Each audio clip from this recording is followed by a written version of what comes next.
Hello అండి, welcome back to our channel 5 star garden science. ఈరోజు video చాలా special అండి. ఎందుకంటే కొన్ని గార్డెనింగ్ సీక్రెట్స్ అండ్ టిప్స్ మీతో ఈరోజు షేర్ చేయబోతున్నాను. ఇక ఏమాత్రం లేట్ చేయకుండా మెయిన్ టాపిక్కి వెళ్ళిపోదాం. మీకు గార్డెనింగ్ స్టార్ట్ చేద్దాం అనుకుంటున్నారా? మీకు మొక్కలంటే ఇష్టమా? అయితే ఈ వీడియో మీకోసమే. మొక్కలు పెంచాలి అని అనుకుంటున్న వాళ్ళకి నేను కొన్ని టిప్స్ అయితే షేర్ చేస్తాను ఈ వీడియోలో. మొదటి టిప్, సాయిల్ ప్రపోర్షన్.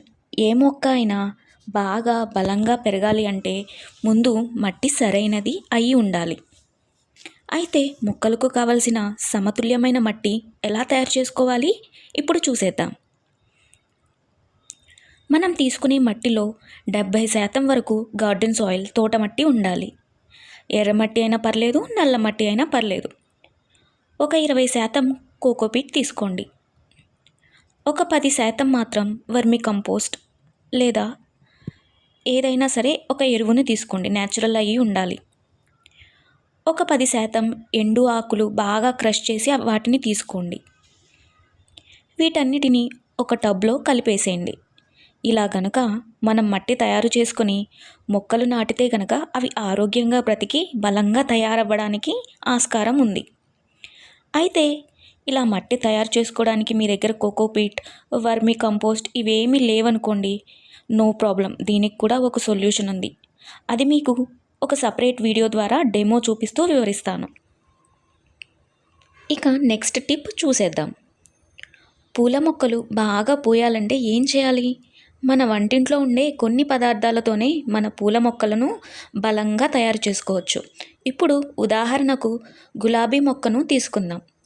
ఈ గులాబీ మొక్కలకు అసిడిక్ నేచర్ అంటే క్షారత్వం ఉన్న మట్టి చాలా ఇష్టపడతాయి ఈ గులాబీ మొక్కలు.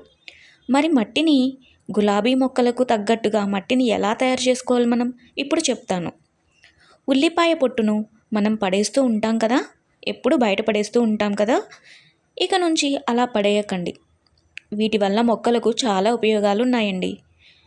కొంత ఉల్లిపాయ పొట్టును కలెక్ట్ చేసి ఎండలో బాగా ఎండబెట్టండి, ఒక 2 రోజుల పాటు బాగా.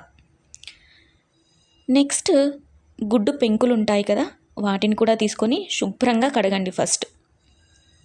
వాటిని కూడా ఒక 2 రోజులే ఎండలో ఆరబెట్టండి. బాగా ఎండిన ఉల్లిపాయ పొట్టును మెత్తని పొడిలాగా చేసుకోండి. అలాగే గుడ్డు పెంకులను కూడా వీలైనంత చిన్న చిన్న ముక్కలుగా క్రష్ చేసుకోండి. ఒక రాయితో కానీ లేదా చపాతీ కర్రతో కానీ క్రష్ చేస్తే గుడ్డు పెంకులు చిన్న చిన్న ముక్కలుగా పౌడర్ లాగా తయారైపోతాయి. పౌడర్ లాగా చేయాలని చెప్పి ఈ గుడ్డు పెంకులను మిక్సీలో మాత్రం వేయకండి, మిక్సీ బ్లేడ్స్ పాడైపోతాయి.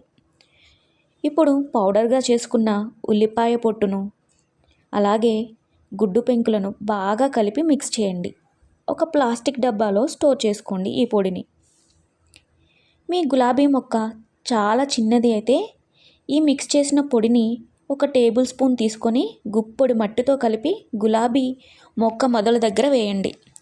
ఒకవేళ మీ గులాబీ మొక్క చాలా పెద్దది అయితే ఒక గుప్పెడు ఈ పౌడర్ని తీసుకొని ఒక 2 గుప్పెళ్ళ మట్టితో ఈ పౌడర్ని మిక్స్ చేసి మొక్క మొదళ్ళ దగ్గర వేయండి. ఇలా వారానికి ఒకసారి చేస్తూ ఉండండి. ఎండాకాలం అయితే రోజు కొంత వాటర్ పోస్తూ మొక్క ఎండిపోకుండా తేమగా ఉండేటట్లు చూసుకోండి. ఇలా గనక మీరు చేస్తే గులాబీ మొక్కలకు మీరు వద్దన్నా సరే గుత్తులు గుత్తులుగా మంచి రంగుతో పూలు పూస్తాయి. ఇక నెక్స్ట్ టిప్ చూసేద్దాం. మరి మల్లెపూలు బాగా పూయాలంటే ఏం చేయాలో ఇప్పుడు ఈ వీడియో ద్వారా తెలుసుకుందాం. మల్లెపూలు అంటే ఎవరికి ఇష్టం ఉండదు చెప్పండి? మీ ఇంట్లో గనక మల్లెపూ మొక్క ఉంటే ఇప్పుడు చెప్పే టిప్ ఫాలో అయిపోండి. ఒక గ్లాస్ మజ్జిగను తీసుకోండి. ఉప్పు యాడ్ చేయకుండా ఉన్న మజ్జిగను తీసుకోండి. ఈ మజ్జిగను ఒక గ్లాస్ బియ్యం కడిగిన నీళ్లు యాడ్ చేయండి. దీంట్లో ఒక అరటిపండు తొక్కని లేదా ఒక అరచేతి మందం ఉన్న పుచ్చకాయ తొక్కును 1 లేదా 2 ఈ మిక్స్ చేసుకున్న నీళ్ళల్లో వేసి ఉంచండి.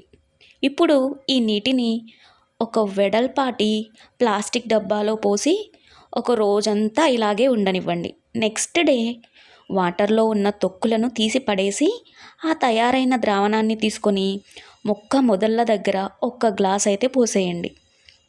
మీ మల్లెపూల మొక్క చాలా పెద్దది అయితే ఒక 2 గ్లాసుల వరకు ఈ ద్రావణాన్ని మనం ఇచ్చుకోవచ్చు. ఇలా చేస్తే కనుక మల్లె మొక్కలకు కావలసిన పోషకాలు బాగా అంది పూల మొక్క నిండా విరబోస్తాయి. ఇలా తయారు చేసుకున్న ద్రావణాన్ని మీరు పండ్ల మొక్కలు, కూరగాయల మొక్కలకు కూడా ఇచ్చుకోవచ్చు. ఈ టిప్స్ అన్నీ మీరు మీ ఇంట్లో ఫాలో అయ్యి రిజల్ట్స్ని కామెంట్ రూపంలో తెలియచేయండి. అలాగే మీకు ఈ వీడియోలో చెప్పిన టిప్స్లో ఏమైనా డౌట్స్ ఉంటే అవి కూడా కామెంట్ రూపంలో తెలియచేయండి. మీకు ఈ వీడియో నచ్చితే ఒక లైక్ ఇచ్చి సబ్స్క్రైబ్ చేసుకోండి. Thank you for watching.